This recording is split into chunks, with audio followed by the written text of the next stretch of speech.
It was the final game of Group C. The Netherlands take the win 2-0 against Austria, and the Netherlands now are pretty much confirmed to be one of the teams to qualify for the round of 16 as the Group C winners. In all honesty, Austria were very poor and very disappointing.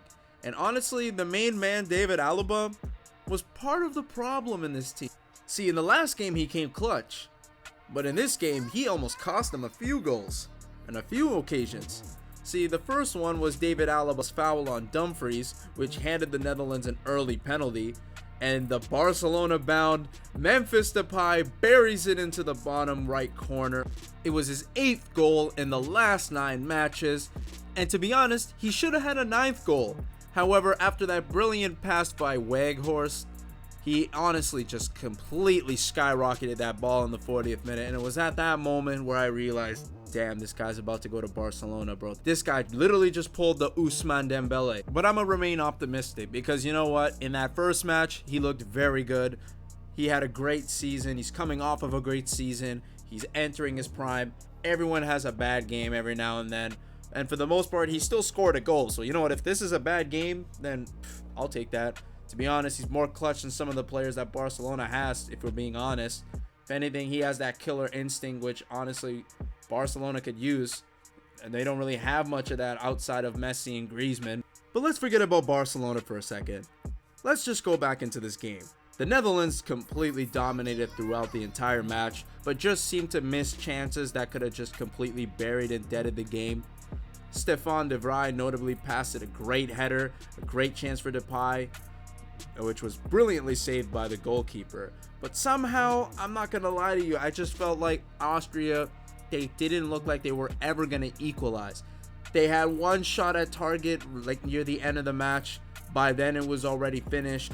And honestly, relief finally came in the 67th minute when Daniel Malen came fresh on as a substitute, came through and ended up assisting that brilliant chance for Dumfries. And at the end of the day, that pretty much closed off the match. It was 2-0 for the Netherlands. Great result. And as for Austria, I'd be a little concerned. I'm not going to lie to you. Like, seriously, how are they going to cope against Ukraine?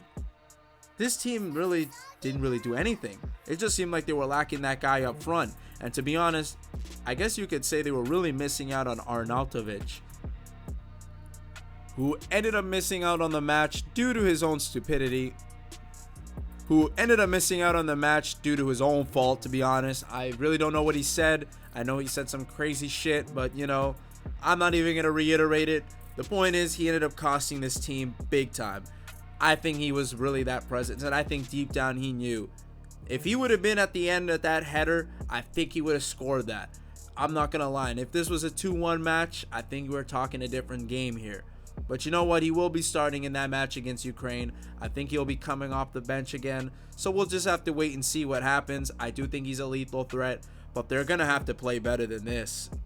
I mean, it's in their best interest to finish second in the group. So you know what? I hope they can do something. Hopefully they'll surprise us in the end. At the end of the day, I think third place is pretty much secured after North Macedonia lost. So it's not like they can finish anywhere lower than third. But at the same time, if they lose against Ukraine, and by a significant margin, will they be one of the top 4 third place teams? Honestly, that's not a gamble that you should be looking and aiming for. So you know what? Let's hope that Austria bounces back. And as for the Netherlands, great result. The last 2 matches have been pretty good. I know Frank de Boer is not a popular manager in the Netherlands, but you know what? He did get the job done. Can you say that he was really tested to the limits? May he get exposed in a serious game, like maybe a bigger team? Perhaps. I do think they invited a little bit too much pressure from Austria. They did have opportunities to come back, and unfortunately Austria just lacked that killer touch. And you know what? That could end up costing them, because put a different team, a more calibrated team like France, that's problems. That's gonna scream a whole lot of problems for. So if you're a Netherlands supporter, you look at this and you're like, well, you know what? You pretty much did your thing. You closed out Austria.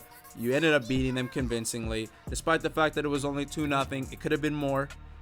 Your last match is against North Macedonia. You're pretty much through to the knockout stages.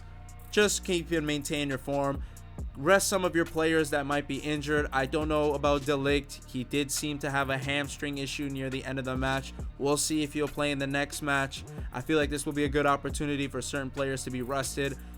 But with that said, I think that's going to conclude today's video.